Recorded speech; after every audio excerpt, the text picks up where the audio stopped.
So today we're going to do a quick example on how to solve equations when you have fractions. So the easiest way to get all of our terms into whole numbers is to find what your denominators, or what's in the bottom of your fractions, have in common.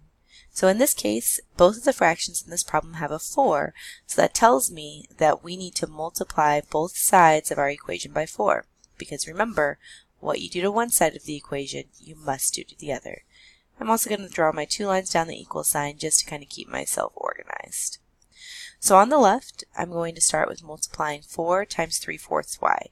And if I'm not quite sure how to do that, I can do this off to the side. And I'm going to see that my 4's will cancel out, leaving me with just 3y.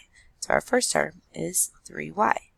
4 times a positive 2 next, again just distributing, is positive 8y, and then 4 times a negative 1 is negative 4. Bring down our equal sign, and we're going to repeat on the right. So even though it's on the right, we still multiply 4 times 6, which is 24. 4 times negative 1/4. Again, I might do that off to the side because I'm not quite sure. My 4's will cancel out, leaving me with just a -1. So what you're going to notice is, in both the first fraction and the second fraction, we're just left with whatever was in the numerator. Then we're going to take 4 times our positive y, which is a positive 4y. So at this point, we're going to do what we've done in all of our equations, and we're going to simplify both sides. So this leaves me with 11y, bring down this -4 in our equal sign. On the right, my like terms are 24 minus 1, which is a 23, and bring down that positive 4y.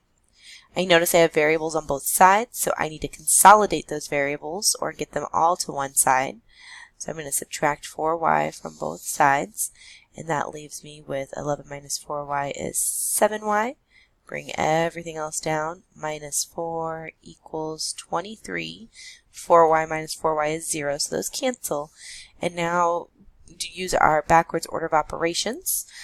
So if I start at the bottom of order of operations, I'll do the opposite of adding and subtracting. So add 4 to both sides.